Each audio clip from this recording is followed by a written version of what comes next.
So yeah, Jonas, I think that's an excellent point. I think particularly right now during these times with the pandemic, there's a lot of, this is the time where people are wanting to transform their life and their career. So we just love the idea of your book, and your book is called what?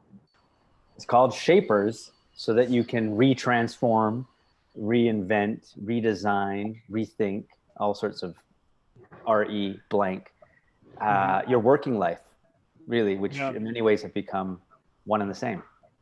Work and life in terms of work-life balance. So, you know, I think that speaks to my heart because I call myself HR with a heart.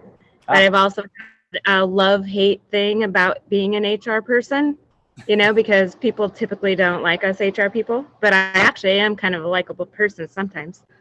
Depends on who you ask. But I do understand what you're saying. It's like this career transformation, this transforming your life, your career, your ambition, who you are. And I don't necessarily like to say I'm Shar from HR, you know? And, you know, it's like maybe I want to not be that person anymore, which is why I got into talent management strategy and people strategy, and which is why I joined the team, the people strategy team. And all that happened over the last about 4 years or so, 4 to 5 years. I'd say that's definitely a wise move and a progression. And my friend who used to work in HR, who's now more organizational development is her term, said she never ever was treated like she was an employee. She was always the other. And when people people knocked on her door, or when she talked to them, there was always a veil or a sheet, which was, you're not one of us, even though she's employed by the same company. And I was like, how sad. Yeah, absolutely. You know, that is so on point. I'd love to talk to her too, because you always felt like you were one of the bureaucracy and the face of the bureaucracy. And it was really hard because you're like, no, I am actually trying to support you, be an advocate for both the employee and the employer. Which is why I own my own company now, so I can model what that means. In fact, I'm not the HR person for my company. I actually hired an HR person for my company, so that I'm not that role anymore. Good. Right? Right.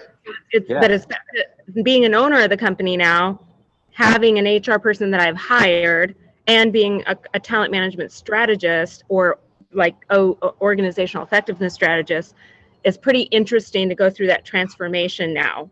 And now live both sides of the world, you know? So it's fascinating. Oh, sorry. Go ahead, Lisa. This is a culture strategist.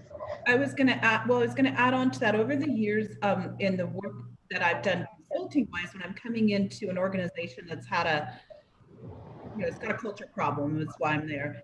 That is a big thing that I hear about why that is, that whole fear of HR, or I don't see you as an advocate for me as an employee, is most employees, and again, I'm talking to companies that already have a culture problem. So they already have a trust issue, right, in the organization. I'm not saying this is every company, but there's this narrative that is like HR works for the company. They work for the leaders. They're there to be compliant, to protect the legal interests of the organization.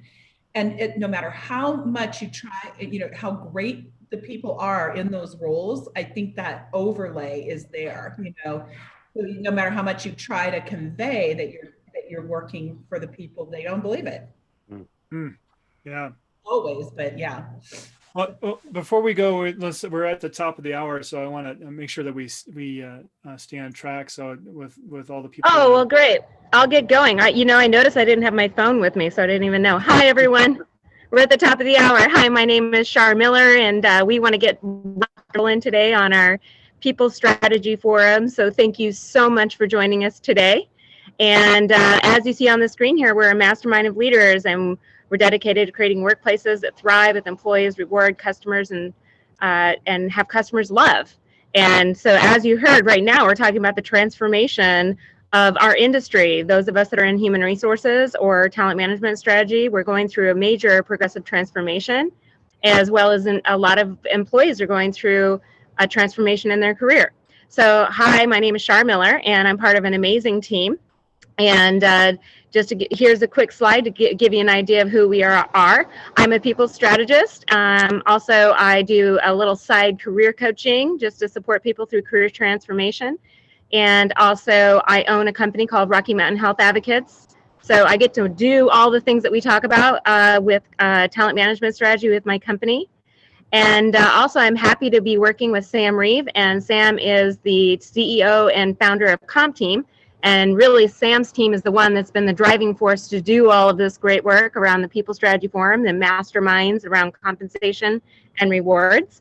And we've been so super pleased to work with Lisa Jackson, who's just an amazingly talented culture strategist. And she has joined us a while ago, and it's just been an amazing part of our group. And then Sumit Singla, and Sumit's awesome. He is so super talented, and he brings a whole different aspect around diversity and talent management strategy, and has just, I mean, if you take a look at his companies, you'd be impressed with his background. So we're happy to have you guys join us every week. We do this every Wednesday at the top of the hour at 10 a.m. Mountain Time. So today we are so happy to have Jonas Altman, and check this out. He's the founder and CEO of Social Fabric.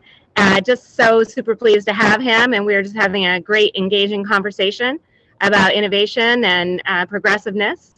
And then today we're going to talk about, if we want to go back to what we're going to talk about. Today we're going to talk about performance management is broken, and Jonas and Sam will be talking about that. And we'll all be interjecting in to the conversation, and then you'll see the rest of us will have an open dialogue and conversation as well. So without further ado, let's go ahead and get rocking. Hey, Sam. Hey, Jonas. You want to start this conversation? Hi, Shar. Hello. Great. And I just wanted to welcome Jonas, because I've been reading his book Shapers, and it's just very inspiring. I really like the idea of taking control of what we expect out of work, and how we can fashion our work to increase our performance and the performance of the companies that we work with.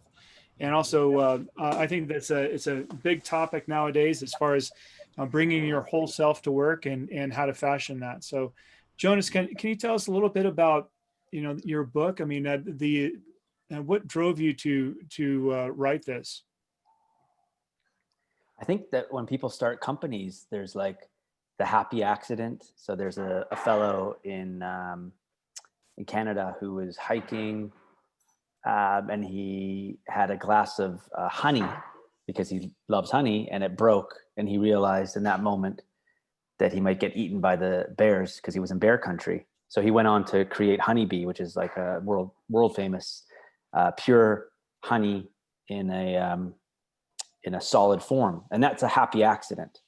But a lot of people write books or start business because of frustration, like a niggle or an itch. And so for me, it was work wasn't working for me. I didn't really fit in. I didn't conform to a job per se. I had tried a lot of things under the sun, from bartending to working in think tanks to research to teaching. And then I started to appreciate that we live in a time where it's okay to cater to the different parts of yourself, even if they don't necessarily have utility in the economic sense. Mm-hmm. So you could you can look at all forms of labor, whether it's child caring or caring for the elderly, or domestic work, or even all the emotional labor where people don't speak their truth and just take on all of the baggage of their colleagues. So I sort of started looking at people who got energized by what it was they do. And speaking to you, I can tell you're one of those people. And I was sort of like that movie When Harry Met Sally. I want what you're having. So I started to embark on a journey of trying to discover what it was that gave people nourishment from their work instead of depleting them. And that ended up being what you have in your hands, as a sort of a compilation of anecdotes, stories, best practices, some opinions, but mostly, I think now, becoming objective truths. I mean, that's a hard thing to say. Like, the earth was flat until like the mid 1500s, but the objective truths, meaning there's a paradigm shift that's been happening for many decades, and it's sort of reared its head in the last 8 months, and so it's hard to ignore that. Right. Well, I like the when in the book you're talking about you're drawing parallels to surfing. Now, are you a surfer? Yeah, I'm an avid surfer. Although apparently, according to Manny, who's the protagonist, surfers live by the sea, like by a shore break, and if you surf, then you travel to that. So I still have to graduate to being a bona fide surfer. But yeah, I surf. I was surfing for 2 weeks last week, so a few weeks ago. So yeah, I'm really into that sport. That's great. And in your book, you're drawing some alignments and between being a shaper in the surfing lingo, and how a person controls how they show up at work and how they craft their career. Can you tell us a little bit more about that? I mean, what is a shaper in surf lingo? Yeah. Well, you put the little quote there of like putting your stamp on the work, and like any iPhone or plant pot or cup, most things get automated and get farmed out and outsourced, including surfboards. So at one point in time in Hawaii or in Indonesia, people were handcrafting surfboards. It took a long time. It was costly, and it was usually unique. Like, this is for Sam.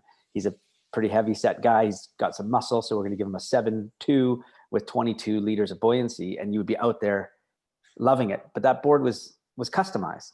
It was a marriage of the talent, skills, experience of the surfboard shaper, and the ability to understand, like, what is your purpose in terms of what are you trying to catch a lot of waves or do some hot dog style turns. So a surfboard shaper is really someone who crafts or makes surfboards, but not, in my view, not necessarily for a commercial enterprise. That would be the designer who makes the mold, and then it gets automated. But they really are looking at it from every single board has meticulous care, much like they call Japan shokunin, which would be the master sushi chef. It's approaching mastery. And there's a sort of a precision, which you find in all sorts of trades that are considered, craftspeople, whether it's kombucha, tea, and that. When I wrote the book, I had to make a little footnote, because obviously telling my friend who's a surfboard shaper that I'm also a shaper and Sam's also a shaper sounds a little bit like we're hijacking and stealing their thunder. But it's a nice way of looking at, like, this quote of, if you want to, the future is what we make of it or how we create it, whether it's Peter Drucker or whoever is attributed with that. And we really do get to shape our own work, and we're doing it right now in real time. So that's where that term came from. Yeah, and so when I was thinking, we've been talking a lot about this in past forums about, really bringing your whole self to work, bringing and understanding what your superpower is. Yes. So those things that we love to do. I mean, for instance, I might be an HR consultant, for instance, and traditionally that job may encompass a certain amount of competencies and knowledge that is expected as part of that title. But there may be something in there. I might really love working with people, really sitting down and helping a person go through their career and get the best from them in their performance, make them happy at work, and how to go about that. That could be my superpower, right? And so, and that's what really resonated with me when I read your book about, we are in control of how we interact with our customers. In this case, the people that we work with, that gets our work product, and really shaping, that output to our strengths and our passions can greatly increase performance. What are your thoughts around that? It's a good question. I think sadly, a lot of people either wait too long to bump into their superpower, or are just unaware. And present company included. I'm not exempt from that. And some people are like, well, how do I find it? And so there's a little bit of like willing to search and say, just because you work in say, one industry or one field doesn't mean that your superpower isn't informing or aligned or somehow feeds that other aspect of you. And when you look at performance, I mean, this is, now become very sort of popular literature. Control leads to compliance. And when you let go of control, you get engaged, creative, innovative, high performing individuals and teams. Right. But it's the tension between those two. And so we're moving from a place of trying to retain and manage people as resources to setting them free, treat them like adults, and allowing them to fail as long as they learn and perform based on a metric that, yes, is financial, but also is like a long view, not just a quarterly 3-month, how did we do? It's like, are you still actually cognitively and creatively useful because you've now burnt yourself out? Or you've treated your colleagues with a sort of a taker mindset in order to one up them when really they're on your side. So we should be looking at our collaborative and our agility quotient over individual contribution. So I think it's an interesting, and you know this area more than I, that performance reviews and feedback used to make people shudder. It should be something that you look forward to.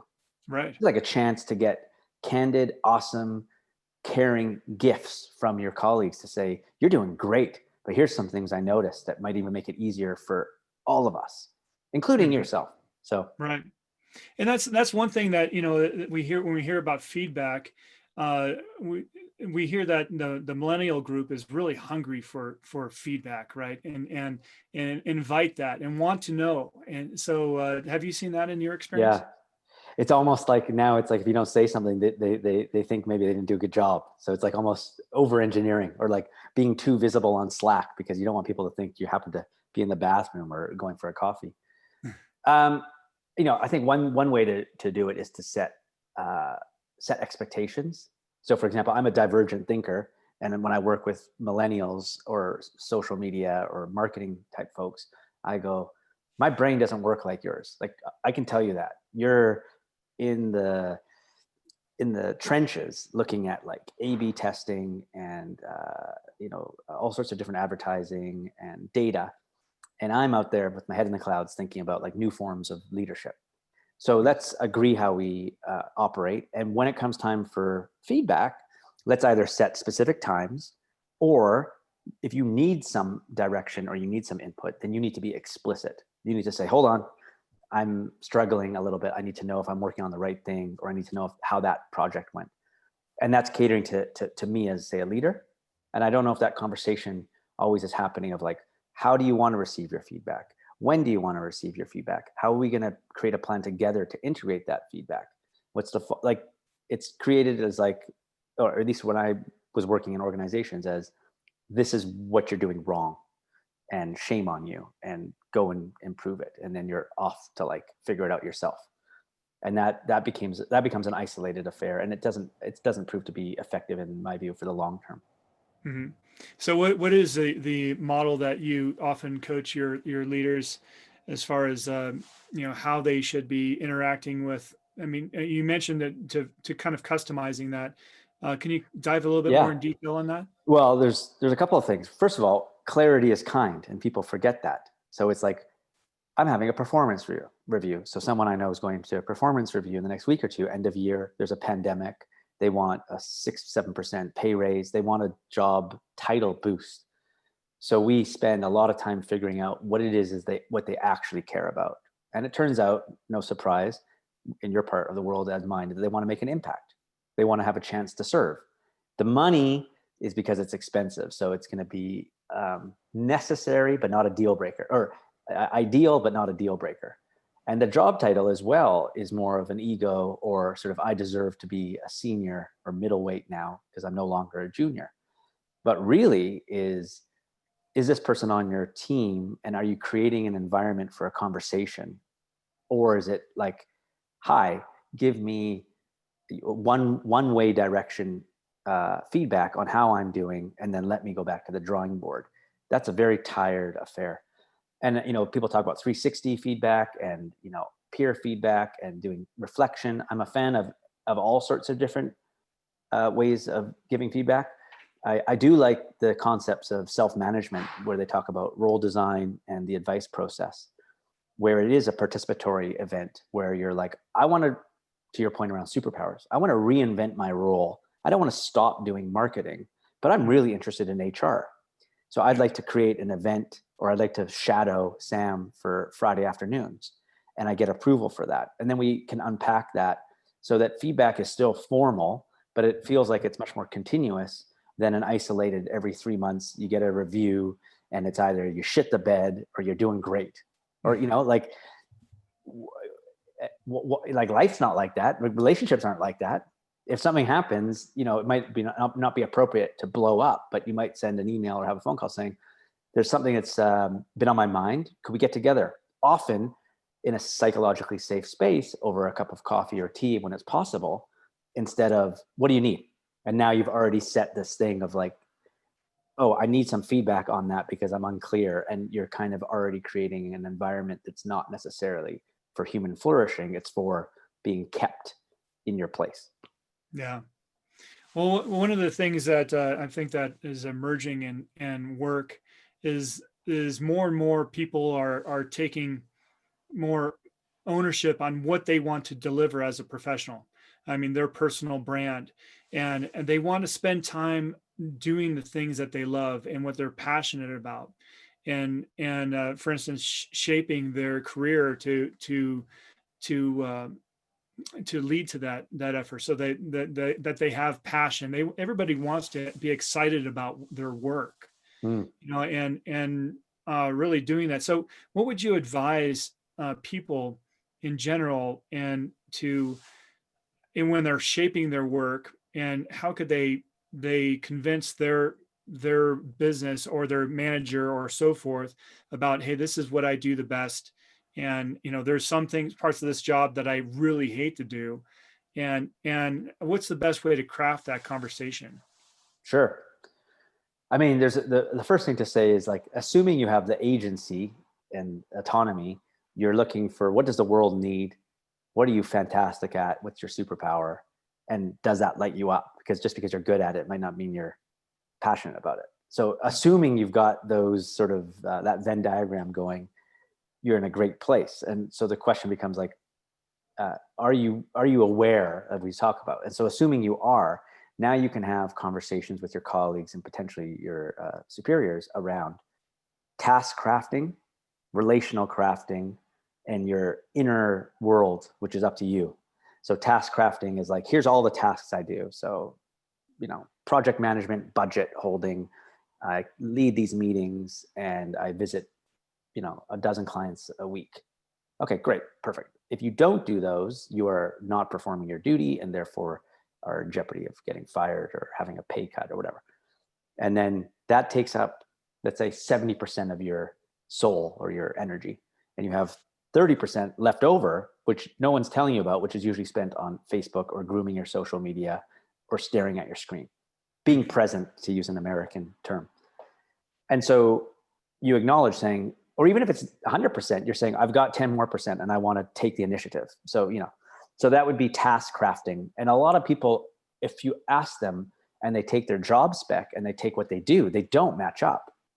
So there's actually an opportunity to say, like, I'm doing all sorts of shit that you didn't hire me to do. And then I'm also not doing some shit that you wanted me to do, pardon my French. And you can start to adjust and do role design or work design. So that's task. Relational crafting is one of the biggest destroyers of meaningfulness in the world of work are bad bosses, hands down.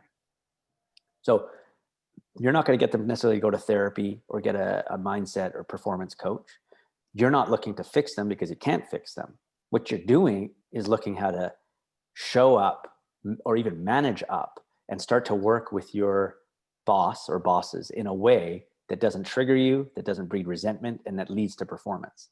That's hard, because now we're in the business of people, and people are fallible and irrational. So that one often is, to me, like, exhaust that one. And if there's nothing that else can be done, Houston, we got a problem. But often before they know it, their boss gets promoted and they got a new one who has more emotional intelligence, or they don't have a boss for a while. And they're like, this is fantastic. And then the last one is really borrowing from Viktor Frankl, who wrote a fantastic book, Man's Search for Meaning, which is in every given circumstance, we have the opportunity to respond how we choose, whether it's in the Holocaust or whether it's in a crazy fight that's happening in the workplace. So you get to choose how to show up to bring your whole self to work. And if you're suffering quietly, or if you're in a place where you're coming to work every day and you really hate your work, you have the opportunity and you have your basic needs met, you have your invitation to say, well, what is really going on here? And maybe it's something within. And no matter what you do, you move to the automotive industry or you move to telecoms, the same problem is going to follow you. Yeah. I had a discussion with a colleague this morning, and we were talking about how work was 10 years ago versus how it is now. And I remember when political correctness was at its height. I think it was 10 years ago. A lot of companies were trying to sanitize the office, basically.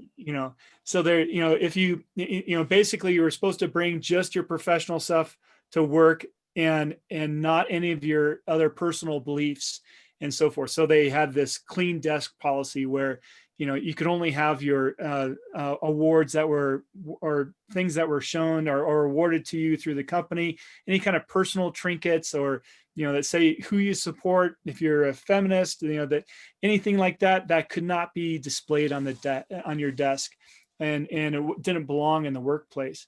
And now we're in a place where we're saying, hey, we should feel safe, or psychological safe, to bring our whole self to work. I mean, everybody, the work lines and personal life have crossed, so much nowadays, and to the extent that we don't do that, and we're not really being genuine. So, what's your thoughts around on that concept? Well, I have a bias, which is bring your whole self to work. Don't leave any part of yourself at home. Mm-hmm. But that can lead to some problems. So, your cat died and you come to work and you're sobbing, and it's like, Sam, you should have stayed at home. Or I'm sorry about your cat, but we've got a client meeting in an hour. So there's a little bit of that. And a lot of people would call that selective vulnerability, of when to show those sides of yourself and use your own discretion to say, hey, I'm just not fully in it. Brene Brown talks about with her husband, the 80-20 of like, where are you at the end of the day in terms of how depleted you are? And she's like, I'm at a 15. And he's like, I'm at a 20. And they're like, let's order takeout. Like, we're not cooking. So I don't think that the office would have that much candor and that much emotional resilience or communication styles. But I also think about this concept of the unemployed self, which is really about, like, say, in an age of factory work, or in mining and in trades in England in the 50s and 60s. And then all of the mining towns in Sheffield and Bristol, as the knowledge economy came, kind of the miners suffered this sort of provisional existence because they no longer were useful. And so if you use that as an analogy, it was like Sam skipping into work 10 years ago into the sanitized workplace, to use your term. It was like leaving a third of himself literally at the house or in the car as you close the door, which was unemployable. It had no currency in the market. But now what we're seeing is humor, laughter, care, real honesty and candor builds bonds with your colleagues and with clients. And that's the world we live in. We're not in front of a machine doing replicable work all day and then clocking out of the factory. So I think what's happened, the cat's out of the bag. We're not going back. And the question becomes, like, how do you navigate all this emotionally charged workplace or even Zoom meetings when you also have that at home? Because a lot of people are not equipped. And so there's another element of, say, HR or people management or people strategy, let's use that, to say, like, not how's it going or how you doing, but like, how's it going? How can I help you do your best work? What do you need? And now the tone of these questions that once were sort of just protocol have a different texture. Mm-hmm. As you coach your leaders and so forth, and what are is there certain techniques that you might advise that to help that leader ensure that their team comes more cohesive, has more of a psychologically safe environment? Are there techniques that you typically advise on? Yeah. Well, it's funny. A lot of people, we already talked about it before we got on the live, don't have high trust culture environments. Right. So if you do not have a high trust culture environment, you got a problem. So anything you're going to do is going to be not addressing the root cause. But the famous things are high degrees of autonomy, but still being aligned, which is hard to get right. So Spotify has the famous model where if everyone's got autonomy and going in different directions and not creating listener joy, you're screwed. If everyone is fixated on listener joy and no one's working on search or algorithms or playlists, you're missing a trick. So there's a beautiful marriage of autonomy and alignment that happens at the local level and at the systems level for the organization, but every organization is different. And at the local level, you can create sort of principles or rules. So we'll work in the open even versus remote or on our desktops in secrecy. Mm-hmm. We'll champion network effects versus hierarchy. And so you can create sort of rules to sail your ship, not by the company, but by your team. And saying even though our company is operating like this, work happens in team of teams. And then I think in terms of creating psychologically safe spaces, there's certainly a lot of literature around there. They did a study of Google called Project Aristotle. But really, I think one thing for me, and keeps coming up, is everyone crystal clear on what the hell we're doing? Do we have a shared purpose? Because a lot of people are like, yeah, we know what we're doing. But if you ask them and pull them into a room, like they were being questioned by the police, they'd have a completely different stories of what happened. Yeah. And nothing great can happen without a shared purpose. Then you can look at the cadence of communication and how work gets done. And you can look at the individual of how they show up with their superpowers. And you can do all sorts of great things. And so that's often where I start is, people talk about purpose, mission, vision, values. Are they being lived? Are people clear? And is it actually time to maybe do a little adjustment and change a word, or, look at, we're here to service customers, but also in our employees, like in a symbiotic fashion, not customer first and then staff. That's right. And that changes the whole narrative. Yeah. Well, that shared purpose, I think, is very important, because we've heard about the shared purpose helps drive that performance and so forth. And so I think it's critical to have in an organization. But we have the traditional thoughts around that, for instance, putting your mission and vision on the website and having it on a plaque on the wall. But what are the most meaningful ways to really create that shared purpose today? What would you recommend? Well, I mean, putting it up on the wall is in many ways a cosmetic thing. So, it's great to do if it feels right. WeWork, the co-working space, used to have, or maybe still does, all of these slogans, do what you love, and,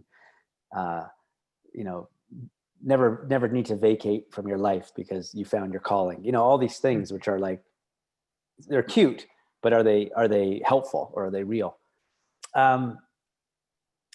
Well, I personally think what we're seeing in the last 8 or so months is almost like, I don't know if you've ever watched a TV show called Black Mirrors on Netflix. Oh, yeah, I think I've watched 1 or 2 of those episodes. And there's a social media one where like Sam's rating of how your social currency is in terms of your influence is right. like 7. And I'm like, I can't hang out with you because you're a 7 and I'm an 8.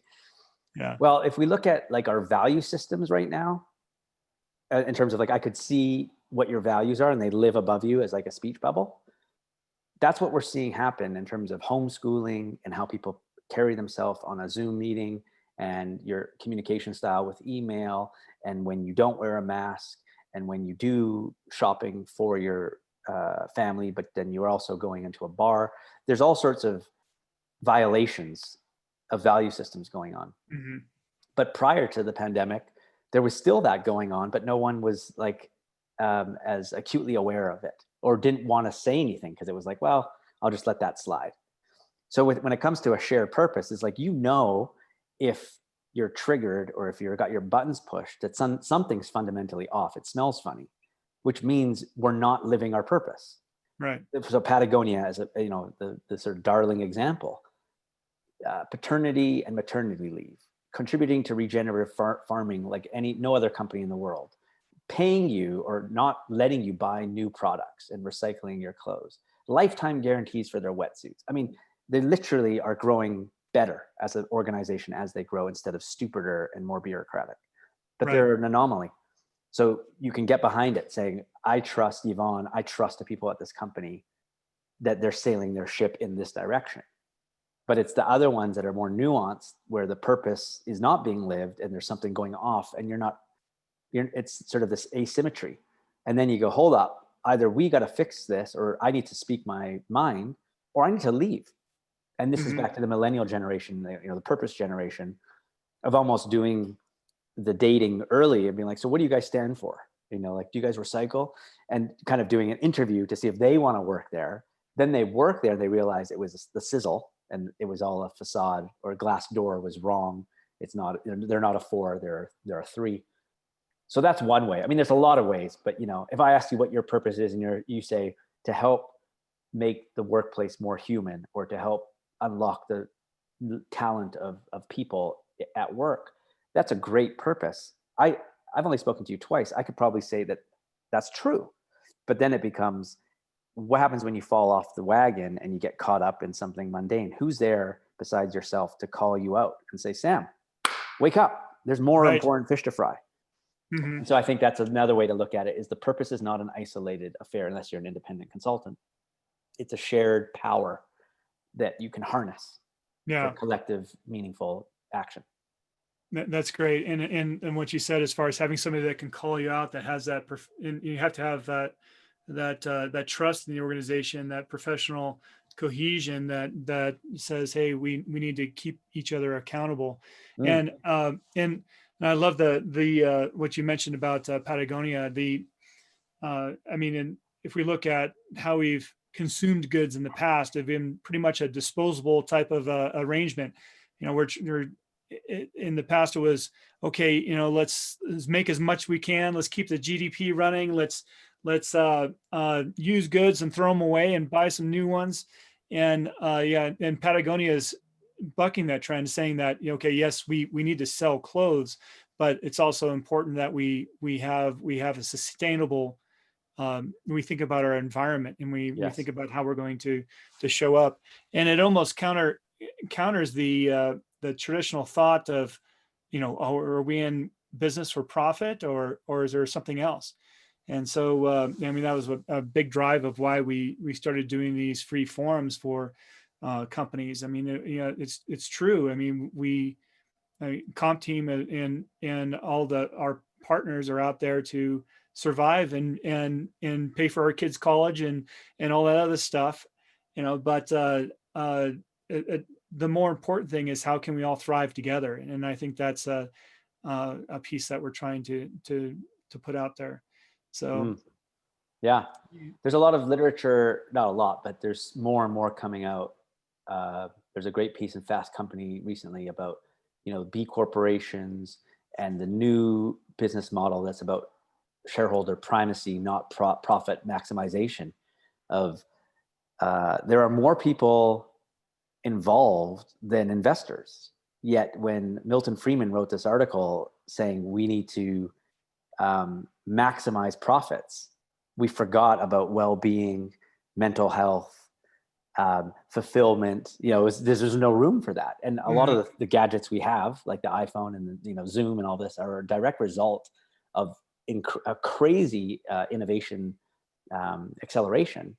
But it's now caught up with us, and we're at this point where we're championing companies like Patagonia or Ben and Jerry's that are like really rare. Like they are like negligible compared to the way business is done.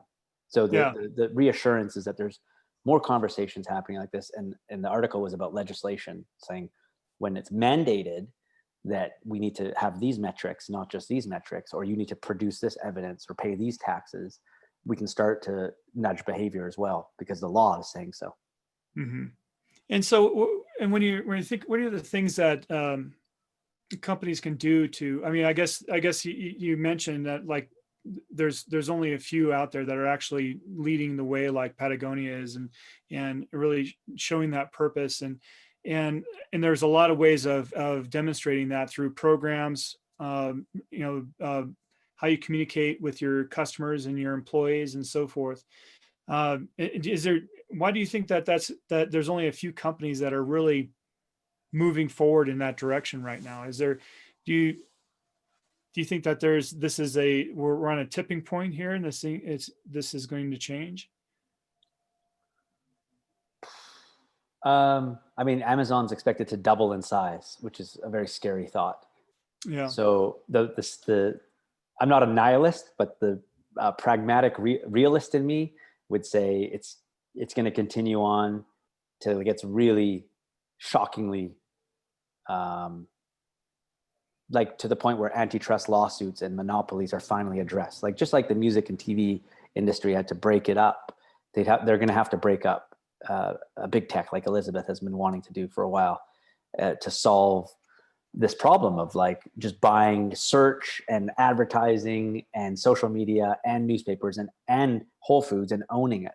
So part of me is like, I'd love to be able to say, oh, it's all great and we've got this big takeoff.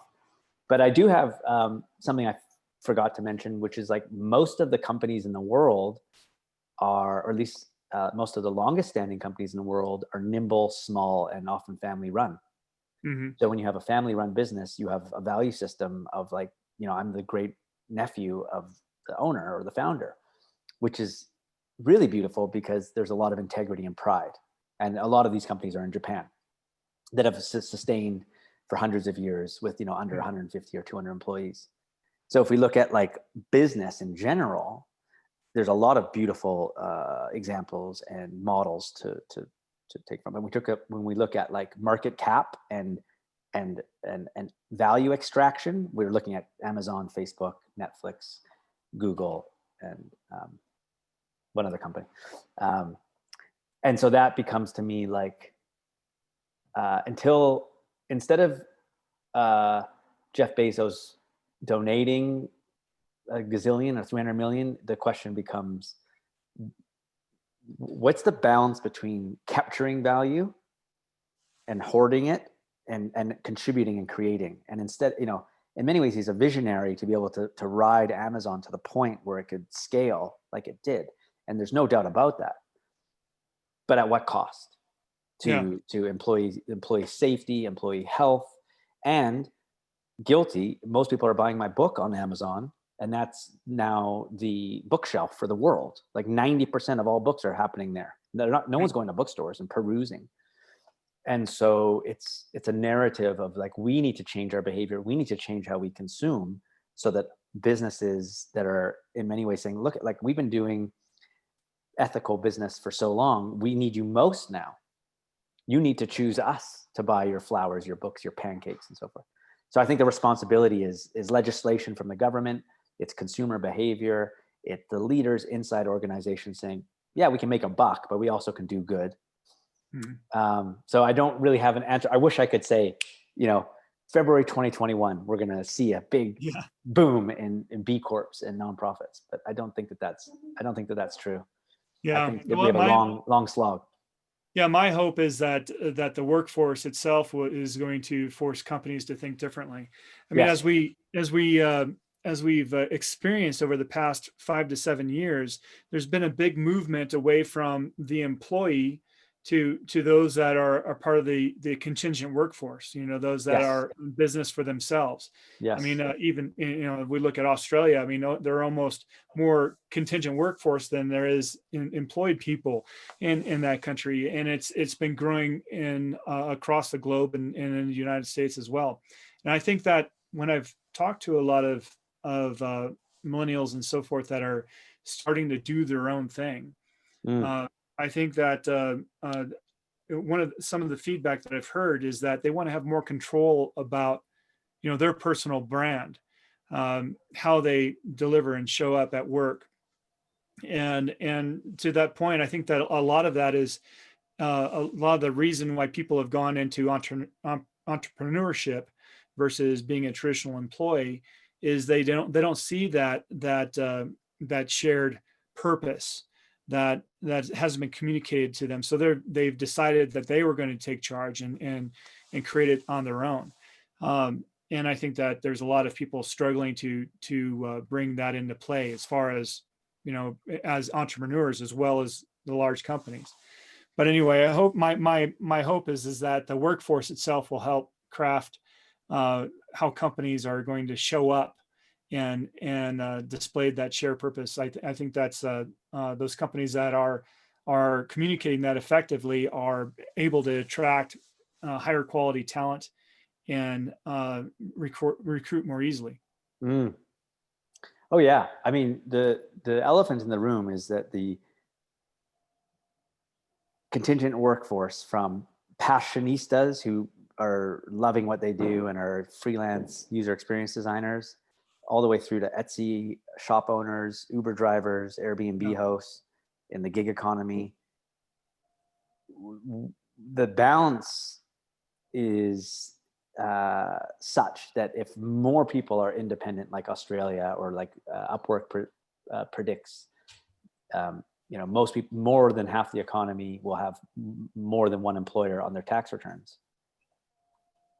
What we find is we don't have the systems in place to take care of these types of precarious work, whether it's insurance or funds for emergency, or if you're a family of 5 and both of you are entrepreneurs or contingent workforces in the contingent workforce. So there's a little bit of we need to catch up with that trend and that shift, because it's not a trend. And then the other thing is, if more companies change their tune, perhaps some of these entrepreneurs would be intrapreneurs. Mm-hmm. And some of these people like Google or The Economist or IDEO have 30 or 40% of their staff are actually contractors. So in many ways, you're not necessarily hedging your bets. You're just saying, I have 3 clients and I get paid, $150K. I got 60 from these guys, 60 from these guys, and 30 from these guys. And it's kind of secure. And in fact, if work is being meted out this way, instead of just saying, I got a job and sometimes I'm 100%, 110%, and sometimes I'm 60% full. This is a bit more of like the job sharing and looking at a new work ethic for like the 21st century or for like 2030, where you, even though you're running your own show, might say, okay, we're going to have full-time, part-time, contractual, and stakeholder. So you've like paid in to become, a vested partner. And it doesn't really matter what your relationship is, as long as you believe that it's the right formal arrangement. And you can change it. The psychological contract be like, actually, things are getting really busy. I feel like I should become a partner or a co-founder. Or actually, I'm getting really busy in my startup or my business. I'd like to just become a network partner or an associate. And why do we have to be so discerning or so adamant that like, Sam, part-time, 3 days a week, Monday, Wednesday, Friday, you do marketing. It's like, I always laugh when people are like, yeah, I do marketing on Thursday. I'm like, you can do marketing on Thursday, but marketing is an ongoing people type relationship building exercise. Anyway, so it's interesting that you say that, because when I was writing the book, I was like, everyone's going independent. It's awesome. Daniel Pink wrote Free Agent Nation 20 years ago, before he almost vomited on Al Gore, to write about, grandmas who created, websites to sell, cooking recipes and all these amazing stories. But there's also a book called The Future of Work and the End of Jobs by Sarah Kessler that follows Amazon Mechanical Turk workers that are like addicted to like making 7 cents to decode things, and Uber drivers that are addicted to surge pricing, and all sorts of other things that are happening that are the underbelly of what we're talking about. Mm-hmm. So to not necessarily get caught up and enamored with the sexiness of carving your own path because you don't have a boss, but looking at that there are organizations micro enterprises, independent consultants, all forms doing great work. And now you can be like a Tetris player and figure out where you fit in. Because right now the choice becomes for many people, like, I got to go my own way because there's not a lot of companies that are able to sustain my values or uphold them. Yeah. Mm-hmm. So Sumit, I mean, you're the one who brought me on to Jonas's book. And I appreciate that. I mean, there's what have you been seeing in the forum? I know there's been a lot of conversation. So it's been an interesting conversation. In fact, I was mentioning to somebody, so I chanced upon Jonas's book right after I was reading The Infinite Game. And in fact, one of the early chats that we had was Jonas mentioned that if you enjoyed that book, you're definitely going to enjoy reading this one. So the way I like to think of the two books is I think they're kind of interconnected. And I'd say The Infinite Game is almost like a Shapers, but for business. So Shapers, of course, talks to individuals and on how you can take charge. You can, despite whatever's happening around us, you can be in control of how you'd like to shape your own career, your own journey. And it's an interesting time for me personally as well, because I became a gig worker early this year. So I started off on my own in January after almost a decade and a half of being employed for other people. So I can completely relate to that Tetris aspect that you're talking about, because at certain times it's you're pushing the buttons furiously, trying to get all the blocks to align when they're piling up in random order, and at certain times they just fall into place beautifully. So I think that's an absolutely brilliant analogy, and that's how it is. But it's great to be controlling the game board yourself rather than somebody else sending blocks your way and you simply scrambling to put them in some kind of order. So I think that's Yes. I mean, I love that. And I add one thing. I have a friend who, for a long time, she's been running her own independent consultancy. Is like, when are companies going to operate like as if they are a Hollywood film with a network of talent? So they're talent networks, and they treat their workers like shapers. Yeah. And so in many ways, you as an employee still get to play Tetris, because they know that that's how you do your best work. And we do have some companies that I believe are moving that way. And a lot of those are self-managed companies where there's a very little bureaucracy. There is least amount of structure as is needed to get great work done. But that idea that you have to be independent in order to be a shaper or to light yourself up is not true. It's just that to have that sense of agency and to feel like you can put an idea into action inside an organization historically has been a lot more challenging. Mm-hmm. agreed. And in fact, one example that I saw recently was Accenture, huge organization, 440,000 people across the globe. And they've got a concept called, they used to call it the liquid workforce earlier. Now they call it the agile workforce, where almost like Upwork. So Sam or Jonas, you've got a project, you put it up on a platform.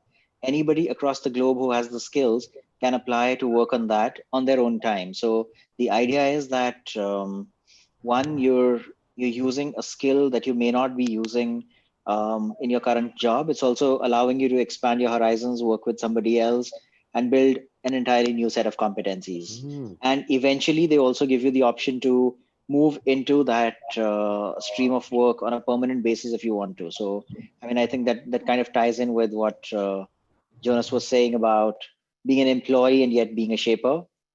And I'm not sure if I'm sorry. Yeah, go. So I'm not sure if the Google 80-20 kind of setup also fits into what you were saying, where you can devote 20% of your time to doing a project that you find value in. And eventually, of course, you can almost be a subject matter expert or a business manager for a new project of value that you build in. Yes. You know, there's a concept called the deliberately developmental organization, the DDO, which treats the company like a personal incubator for Sumit, like how to help you develop and grow. And so what Accenture is doing in many ways or Boston Consulting Group or McKinsey is saying, holy shit, like Yale and Cornell and Harvard are only giving us this, and we need this, and the smartest people in the world are not choosing to work for us anymore. Mm-hmm. So we need to create other alternative ways to either grow internal talent. There was a comment, find ways to work with people who aren't in our building. So like Netflix's algorithm is always outsourced as the Netflix prize. The smartest people in the organization don't work for you. Acknowledge that. Maybe they work at Alphabet, but that's or to Google X. And then the other thing to that point was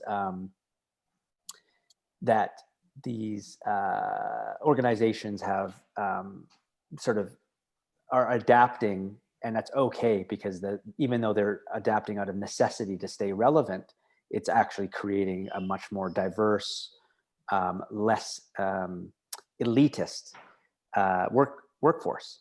So even though the reason is to have a competitive edge, the outcome is still going to be better, I think. Yeah.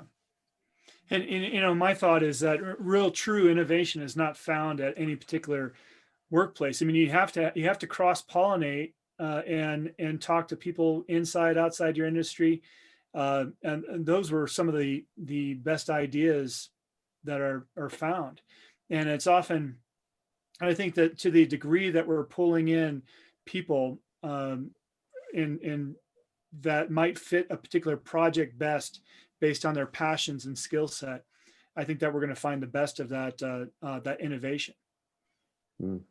Agreed. So I know we talked about a lot of things there, Jonas, but then I guess in the light of your book and how you advise leadership, what do you think the future of work is in this context? Well, I would be able to answer that a lot easier, because I would say everything that's happened in the last year or since March would take longer. So I would say there'd be more control given to workers to work more flexibly and with more agency.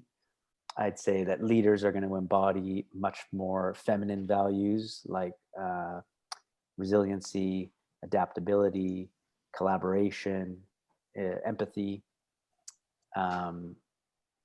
Work will stop being some place you have to go to, and will be much more a psychological state of mind, where as long as if you're in the knowledge economy, you just need good Wi-Fi and the ability to connect with humans, whether it's through technology or social distancing coffees. But then I come back to William Gibson, who lives in Vancouver, who's a famous sci-fi author who coined cyberspace, and he also came up with Google Glasses before Google Glasses flopped. And his famous quote is, "The future is already here. It's just not evenly distributed." And I really think that we're in a crossroads where the wealth gap is going to get so bad that we might see some form of a revolution, or hopefully not, but something like an uprising. The quality work. So there's a lot of work that's coined bullshit work, which is if it disappeared from the world, no one would know, and potentially would even be better. So these are sort of ineffective admin jobs. They also classify corporate lawyers under there, which would make my dad upset, because he's a retired lawyer of 45 years. PR, a lot of PR, kind of like, I'm going to get you to think favorably about my Cheese Whiz. Like, no, I need Cheese Whiz. I'm going to buy it, right? So anyway, so there's a lot of work that actually shouldn't exist, and there's a lot of work that should be recognized as paid, recognized as valuable, that's currently not paid. Volunteerism, community engagement, domestic chores, child rearing, etc. So I think that a new work ethic and a new cultural story and a new way of looking at 7.8 billion people or more, of which X amount are in the working world or professional working world, having the opportunity and access to employment and a social safety net for those who don't, because trial after trial shows that once food, clothing, and shelter, healthcare, and education are kind of, there's no anxiety around that, people flourish. Mhm. Yet half the world is not in that position. Jonas, I just have a question about this, and I've been thinking a lot about this myself. And, Oh, sure. the top section, just bought your book, by the way. It looks really Oh, wait to read thank it. you so much. One of the things that I think about a lot is, you talked about some of these jobs that are going to go away, and you referred to them as bullshit jobs, but then there's also just jobs that are going to be automated, right? And so one thing I think about is this dynamic of younger people coming up into the world around educating them, training them in skills. Whose responsibility should that be? I'm not asking you to answer that question, but I think it's a huge question because so many people are buried under the weight of student loans for $100,000 four-year degree that they can't use. Yeah. To get really truly a leg up into any reputable company, but just even like they don't have the skills to start a business. Yeah. Yeah. So what do you think about that part of it, that kind of part of the chain? There's a whole dude movement that would classify under the Joe Rogan, Elon Musk, Mark Zuckerberg, Professor Galloway from University of New York, NYU Stern, who would say, don't go to school, get a skill like coding or data science and get to work. And That's then if you want movement. No, I just called it that. It's a dude movement of like they're mostly dudes and they're hero entrepreneurs. Yeah. And they're basically, and I work with some of my students are like this. They literally want to go from zero to hero, and they forgot about all the pit stops of failing and going bankrupt and taking out loans and hiring and firing, and also the type of personality that you need to have to kind of scale a company to the billions in revenue. So I'm just saying that there's a narrative that still exists that exists that is like, don't go to school, and it's starting to create a new narrative. And I don't know if it's good or bad. I'm undecided on that, but it's addressing that going and getting an MBA and then being in debt and then not going and working to pay it off is setting you up at a lesser point than if you just figure out what it is you really want to do, to your point. Yeah, it's just so hard for kids today to feel the pressure of that decision at age 18. Correct. And then I think of, there's a great talk with Brene Brown, and she told her daughter, I don't want you to just become a sociologist or a professor or whatever. And she sent her off to college, and she's now in her mid-20s, and she calls her mom and she says, so I took like criminology and I hated it. And I'm like so bummed because I thought that was my calling. And she's like, that's good. Find out what you don't want to do. Yeah. Right.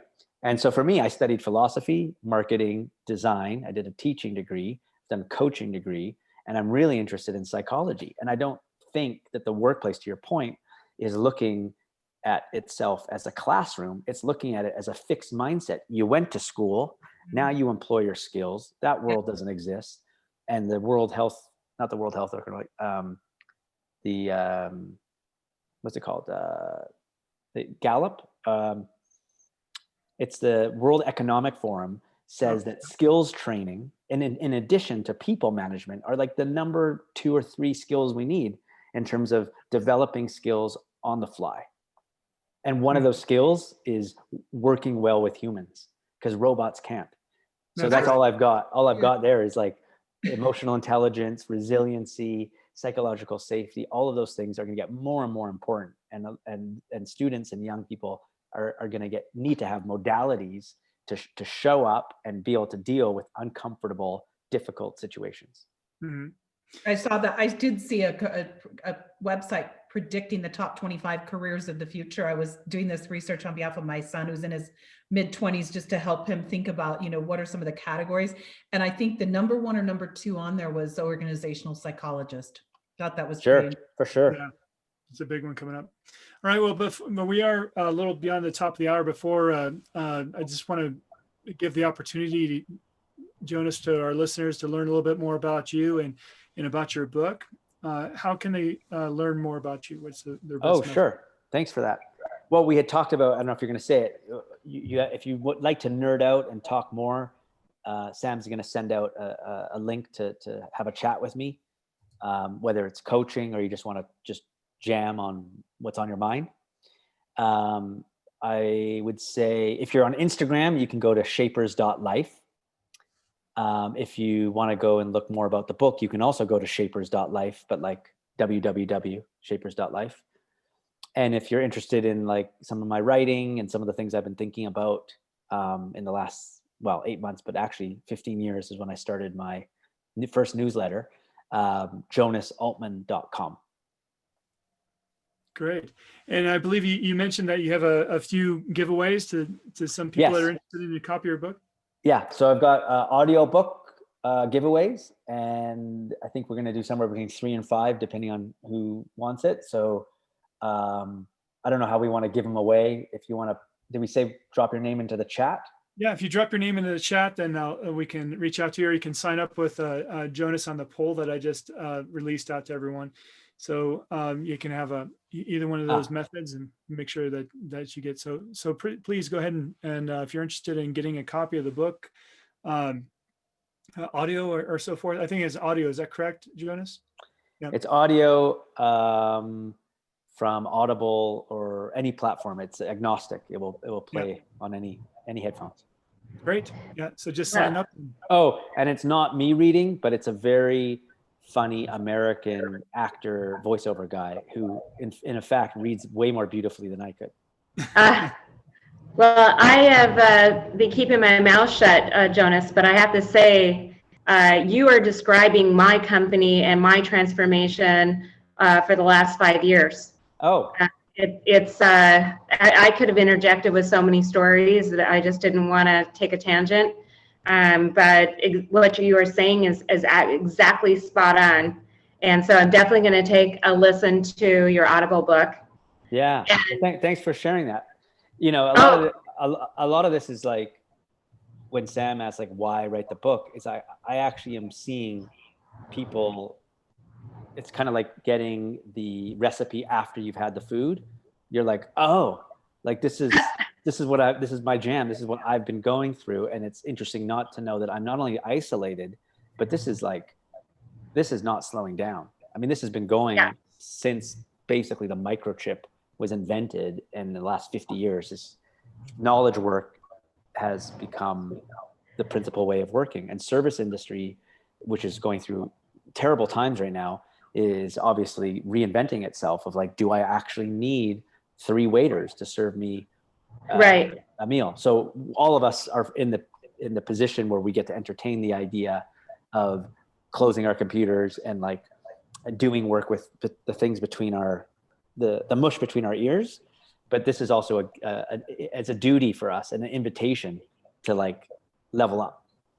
Well, I have to say that I worked in traditional corporate HR for well over 20 years. And I left the corporate role to do exactly everything you're talking about, from doing my own gig, my own consulting, starting several different companies, and then being an entrepreneur and starting my new company, and looking at ways to be this progressive talent management strategist. And actually, we are attempting to be the shaper with our career mobility concept with our employees all the time. And just a quick story, we have started with the TMA method, with what my comp team talks about, where we look at drives, capability, capabilities, talents when we hire. And then through our employees' career, we go through the shaper concept. As a matter of fact, just yesterday, we interviewed 2 potential managers for one of our new locations. And what was fascinating is that I realized in the interview process for these managers that one of our individuals, who he wouldn't mind me saying, was tragically in a bicycling accident 8 years ago and was almost a director in a healthcare system, had to transform his life to now working for us because we are very much about accommodating people with disabilities. But he is actually extremely brilliant at compliance and HIPAA and compliance capabilities around the legal side. And what was fascinating in the interview process is that we completely transformed what his position is going to be. We helped him shape to his passions and his interest. And as of last night, we offered him this job that is going to be like a job of his dreams. And but it's crazy because, you know, we have this traditional manager position that traditionally manages, you know, a location, the physical location, the paper, the printer, the inks, you know, making sure that our locations are open. And with this entire, what you call shaper philosophy, our owners, my co-owners and my other colleagues were so open to the idea that we have a guy here. His name is Ben, by the way. Joseph is what we call him. He is so brilliant and so talented. And although he's in a wheelchair, he is just going to be such a phenomenal talent for our company. And he's not only going to support that one location, but he's going to support all 5 and 6 of my locations in a completely new job. So it's like everything you've talked about today, not only from my personal journey, but just the way I'm approaching my talent management strategy is so fascinating. Now, we only have about 15 employees, going on to 20 now, but it's pretty super cool to listen what you said today and apply it to my talent management strategy and my career mobility with my employees. And I have to tell you, I have a full team of superheroes. I mean, not only have I been blessed with working with Sam and Lisa and Submit, now I'm learning stuff like this. And I'm going to read your book. I do Audible. I'm going to listen to your book, and I'm going to completely put it on steroids. Thank you so much. It makes me feel really warm and gooey inside. So, you know. Yeah, it's pretty fascinating. Like, I know our initial topic is around traditional performance management and how that needs to be changed. Yes, it needs to be changed. Yeah. And it's funny because coming from a traditional HR mindset, the performance evaluation, the 90-day evaluation, the 1-year performance appraisal, the merit increases, blah, blah, blah, it's fascinating to be able to now exercise this innovative spark and innovative mindset about leading people very differently. Yes. And the true magic does happen as long as you have that relationship over coffee and not over the desk in the boardroom, but to literally have that open, honest, deep dialogue with your people, to care and listen to what their passions are and what their drives are, and be able to have the tools to do that. It's amazing the magic that can happen. My company is flourishing right now during these tragic, desperate times. And I think a lot of it is because of the way we're managing our people differently. And a book like yours and your mindset and your philosophies is only going to help leaders and companies learn how to lead differently. So I could go on and on. I can give you a zillion stories, but every single one of them completely resonates. And I think it's phenomenal. So nice job. Thank you. Thank you. So Jonas, I mean, before we break here, and thank you so much for all your insight. I know you mentioned a book earlier in our discussion. Could you drop that in the chat? Do you recall what that was? I mentioned Man's Search for Meaning by Viktor Frankl. Oh yeah. Mm-hmm. And I wonder if I mentioned another book. Yeah, there was one other in there. I'll have to go through the recording and listen to it, but that's all right. I'll drop it out there. And then there's one about precarious work. So it's The Future of Work and the End of Jobs by Sarah Kessler. Mm-hmm. And Dan Pink wrote a book called Freelance Nation in 1999-2000 as he was quitting the White House. And he chronicles just like all sorts of stories of people like Shar that were doing their own thing without really telling anyone about it. And people are like, wait, so how does that work? You're like, you dial up to the internet and you sell stuff on it and you get money. Yeah.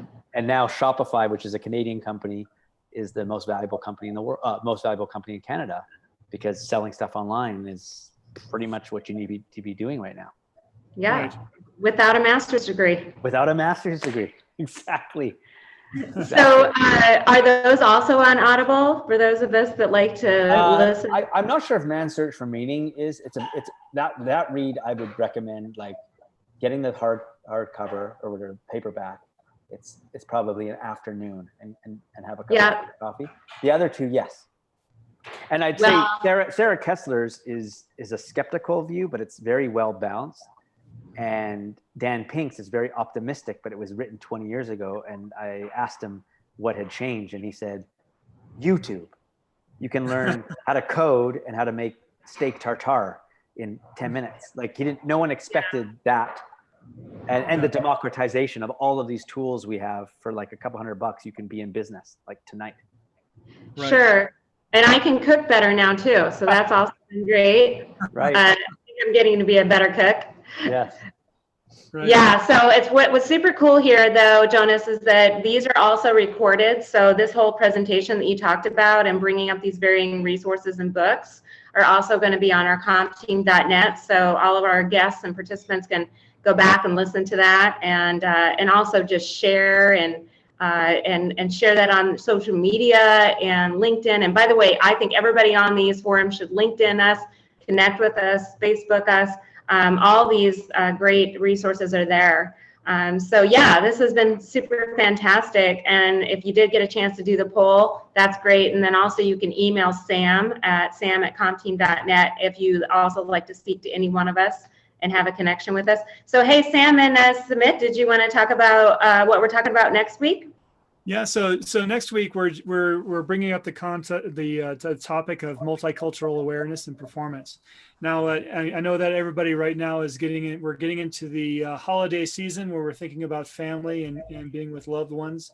And I think one of the most important things in a workplace context is to understand that there's a variety of cultures out there, and now that we work in more diverse workspaces, that we need to be aware of all the different cultures that we're interacting with, and the celebrations that are happening in a global perspective, and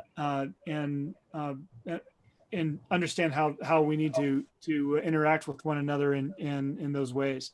So I'm really looking forward to having that discussion with Sumit, and I just want to also, as we close here, I just want to give another special thank you to Jonas. I mean, a lot of great insight. Thank you so much for writing the book and for willing to be on our program here today.